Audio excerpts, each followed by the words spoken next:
Selamat datang kembali. Oke, hari ini kita akan menyelami sebuah pertanyaan yang fundamental sekali yang Anda ajukan.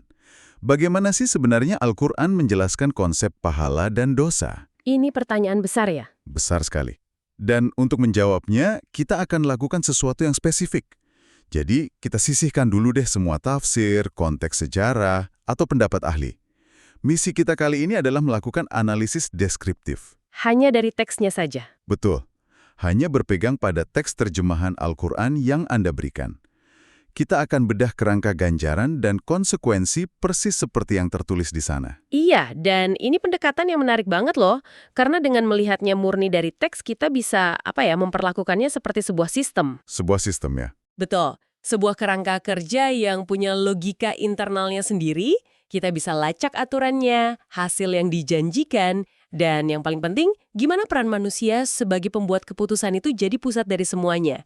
Bukan sekedar daftar perintah ya, tapi model sebab akibat. Tepat sekali. Oke, mari kita bedah ini. Kita mulai dari fondasi yang paling dasar, sesuatu yang langsung, wah, menarik perhatian saya dari sumber yang Anda berikan, yaitu matematika di balik sistem ini. Matematikanya. Iya, karena terus terang ini nggak seperti yang saya bayangkan. Kan biasanya kalau kita mikir soal keadilan, kita berpikir soal keseimbangan, ya kan? 1:1. Satu perbuatan baik dibalas satu kebaikan, satu yang buruk ya satu hukuman. Tapi ayat pertama yang menonjol dari sumber Anda, dari surat Al-An'am ayat 160, itu langsung meruntuhkan asumsi itu. Langsung ya? Di sana dikatakan, barang siapa yang membawa amal yang baik, maka baginya pahala 10 kali lipat amalnya. Tunggu dulu, 10 kali lipat. Ini kan bukan lagi sekedar keseimbangan. Bukan. Ini sudah seperti investasi dengan keuntungan 900%. Nah, ini dia titik awal yang paling krusial untuk memahami seluruh kerangka ini. Sistemnya itu bukan sistem akuntansi yang netral. Ini sistem yang secara aktif dan masif berpihak pada kebaikan. Berpihak pada kebaikan. Betul.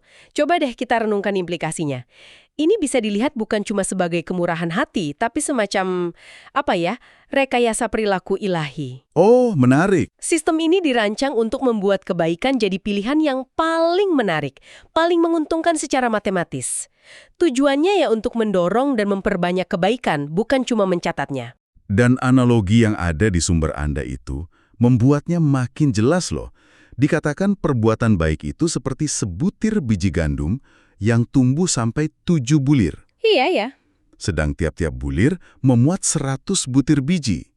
Ini kan bahkan lebih dari 10 kali lipat.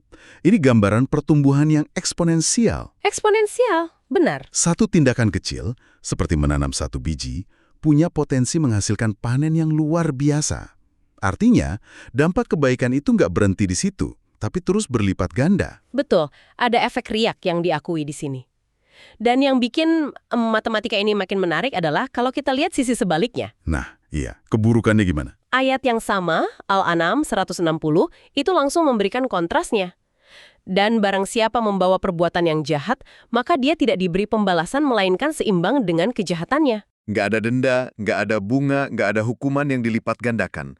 Hanya setimpal. Jadi timbangannya sengaja dibuat tidak seimbang dari awal ya. Berat sebelah ke arah rahmat. Tepat. Ini kayak sebuah permainan di mana aturan untuk dapat poin jauh lebih mudah daripada aturan untuk kehilangan poin. Asimetri inilah intinya. Ini membangun kerangka yang fondasinya itu belas kasihan, bukan pembalasan yang dingin dan kaku. Masuk akal. Kalau tujuannya murni pembalasan, rasionya pasti 1:1 untuk keduanya. Tapi dengan rasio 10:1 atau bahkan lebih, pesannya jelas. Dorong kebaikan dan batasi dampak keburukan. Dan prinsip ini konsisten loh, ditegaskan lagi di surat Al-Qasas ayat 84. Ini mengubah cara pandang secara fundamental sih. Oke, jadi dengan perhitungan dasar ini, kebaikan dilipat gandakan, kejahatan setimpal. Ini membawa kita ke pertanyaan selanjutnya. Ya. Kalau ganjarannya begitu besar, wujudnya itu seperti apa sebenarnya? Apa ini semua cuma konsep abstrak yang baru kita rasakan nanti di akhirat? Nah, disinilah sistem ini menunjukkan cakupannya yang luas. Menurut sumber-sumber yang Anda berikan, dampaknya itu terasa di dua alam sekaligus. Oh, di dunia dan akhirat? Betul. Ada ganjaran yang bisa dirasakan langsung, di sini dan saat ini. Saya lihat itu di surat An-Nahl ayat 97. Dan ini kuat sekali. Dikatakan, barang siapa yang mengerjakan amal soleh, baik laki-laki maupun perempuan, dalam keadaan beriman, maka sesungguhnya akan kami berikan kepadanya kehidupan yang baik. Kehidupan yang baik. Iya, frasa kehidupan yang baik itu penting banget. Ini bukan janji yang ditunda. Ganjaran pertama itu perbaikan kualitas hidup di dunia. Betul sekali. Bisa berupa ketenangan batin, hubungan yang harmonis, rasa cukup, hasil yang nyata. Iya. Kehidupan yang baik itu adalah ganjaran duniawi, tapi ayat itu nggak berhenti di situ. Dan inilah yang menghubungkan kedua alam tersebut. Gimana lanjutannya? Ayat yang sama melanjutkan, dan sesungguhnya akan kami beri balasan kepada mereka dengan pahala yang lebih baik dari apa yang telah mereka kerjakan. Jadi kehidupan yang baik di dunia ini semacam uang muka atau pembuka, ada hadiah utama yang menanti yang digambarkan sebagai lebih baik dari apa yang bahkan telah mereka lakukan. Lebih baik dari perbuatan mereka sendiri. Bahkan setelah dilipat gandakan 10 kali.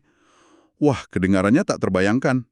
Lalu seperti apa wujud hadiah utama itu? Nah, untuk itu kita bisa lihat ke surat Al-Mu'min ayat 40. Di sana ada gambaran yang lebih konkret. Oke. وَمَنْ جَاءَ بِالْحَسَنَةِ فَلَهُ خَيْرٌ مِنْهَا وَمَنْ جَاءَ بِالسَّيِّئَةِ فَلَا يُجْزَى إِلَّا مَنْ كَانَ يَعْمَلُونَ. Maka mereka akan masuk surga, mereka diberi rizki di dalamnya tanpa hisab. Nah, kata kuncinya di sini adalah tanpa hisab. Tanpa hisab, tanpa perhitungan. Betul. Ini sebuah lompatan konsep. Kalau di dunia ada matematika 10 kali lipat, di akhirat perhitungannya ditinggalkan sama sekali.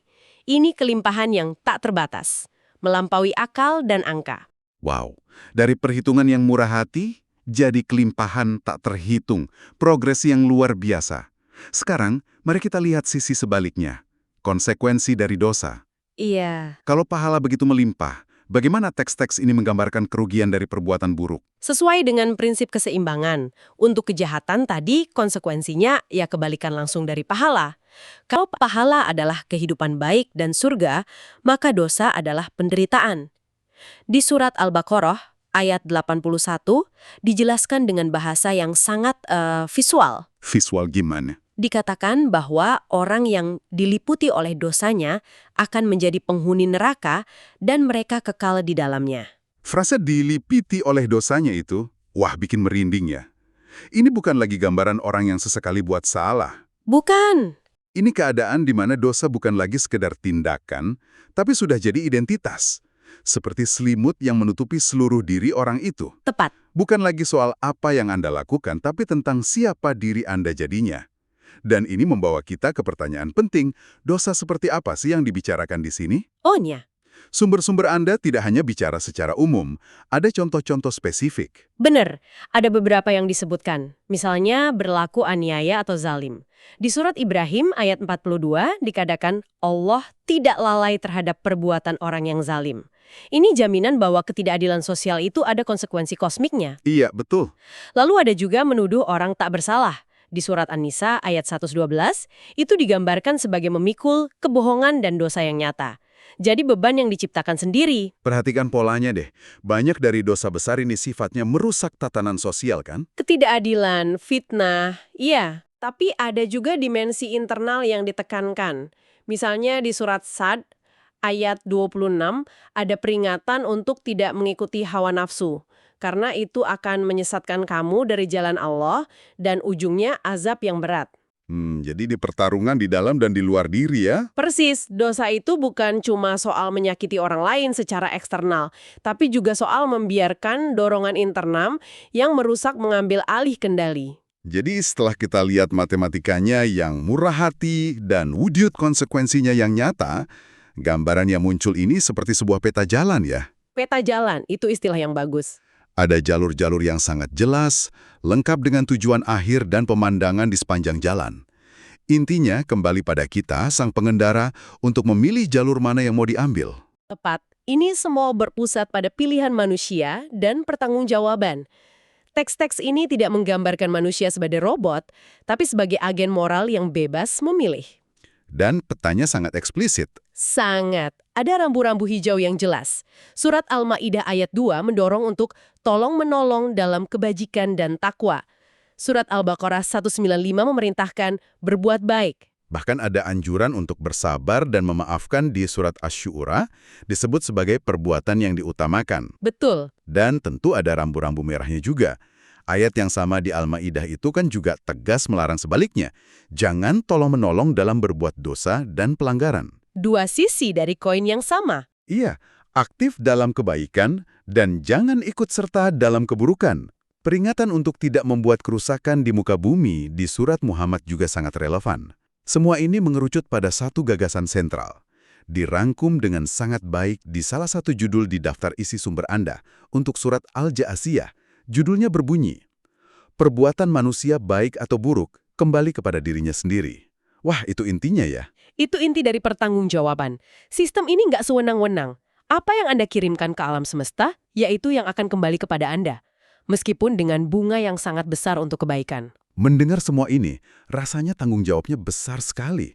Sistemnya jelas, perhitungannya gamblang. Tapi kita kan tahu manusia nggak sempurna. Pasti. Kita membuat kesalahan. Bagaimana sistem yang tampak begitu terstruktur ini mengakomodasi kegagalan manusia? Apa satu kesalahan besar berarti permainan selesai? Rahmat dari sistem ini yang kita lihat di awal dalam matematika 10:1 itu muncul lagi dengan cara yang paling kuat dan personal. Oh, Jawabannya adalah tidak. Itu bukan akhir dari segalanya. Selalu ada jalan untuk kembali. Sistem ini punya mekanisme perbaikan bawaan. Ini dia, ini yang saya tunggu-tunggu. Jadi ada jalan keluarnya. Sistem ini punya semacam tombol reset gitu. Ini konsep taubat kan? Benar? Pertaubatan. Saya lihat di daftar isi untuk surat Az-Zumar ada 2 judul yang seolah berbicara satu sama lain. Pertama, larangan berputus asa terhadap rahmat Allah, dan tepat setelahnya, perintah segera bertaubat sebelum datangnya azab. Iya, betul. Pesannya terasa seperti, jangan pernah menyerah pada harapan, tapi jangan juga berleha-leha. Persis. Dan penting untuk paham bahwa taubat seperti yang digambarkan di sini bukanlah sekedar penyesalan pasif. Lalu apa? Ini adalah sebuah proses aktif. Sebuah tindakan untuk berbalik arah. Surat An-Nisa ayat 64 memberikan gambaran proses ini dengan sangat indah. gimana gambarannya? Di sana digambarkan orang-orang yang telah berbuat salah, lalu mereka datang kepadamu, lalu memohon ampun kepada Allah, dan Rasul pun memohonkan ampun untuk mereka. Tentulah mereka mendapati Allah Maha Penerima Taubat lagi Maha Penyayang. Wah, itu menarik. Jadi prosesnya bukan hanya antara individu dengan Tuhannya. Sepertinya begitu. Ada elemen komunitas atau bimbingan di sana datang kepadamu, dan kemudian ada permohonan ampun yang berlapis, dari diri sendiri dan dari pembimbing. Observasi yang sangat tajam. Ini menyeratkan bahwa kembali ke jalan yang benar tidak harus menjadi perjalanan yang sepi. Datang, memohon, yang kemudian disambut dengan penerimaan tanpa syarat dari Tuhan. Pintu untuk kembali selalu terbuka. Selalu terbuka. Ini adalah fitur paling mendasar. Kesalahan dianggap sebagai bagian dari pengalaman manusia, dan karena itu, mekanisme untuk perbaikan dan pemulihan juga merupakan bagian integral dari sistem. Luar biasa. Jadi, setelah membedah semua ini, mari kita coba tarik benang merahnya. Berdasarkan sumber yang Anda berikan, Al-Quran menyajikan sebuah kerangka kerja sebab akibat yang dibangun di atas fondasi rahmat yang, sangat kuat. Betul. Kita bisa rangkum dalam beberapa poin kunci. Pertama, ada asimetri yang fundamental. Kebaikan diganjar berlipat ganda, kejahatan dibalas setimpal. Ini sistem yang bias terhadap kesuksesan spiritual manusia. Oke, satu. Lalu? Kedua, konsekuensinya bersifat holistik, terasa di dunia ini sebagai kehidupan yang baik.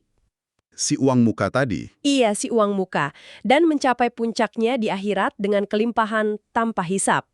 Ketiga, ini semua berporos pada pilihan sadar dan pertanggungjawaban pribadi. Manusia adalah sutradara bagi ceritanya sendiri. Dan terakhir, yang mungkin paling mengharukan, Selalu ada jalan pulang.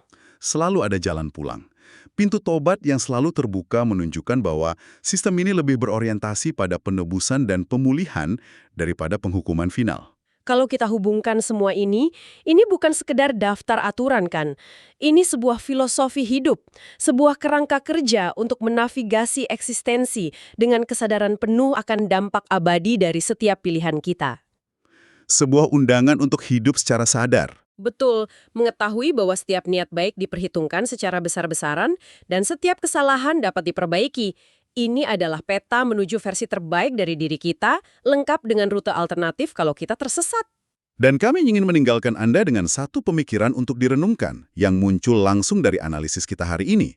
Mengingat bahwa sistem ini secara matematis sangat mendorong kebaikan dan menyediakan jalan kembali yang selalu terbuka dari kesalahan, ini menimbulkan sebuah pertanyaan mendasar tentang tujuannya.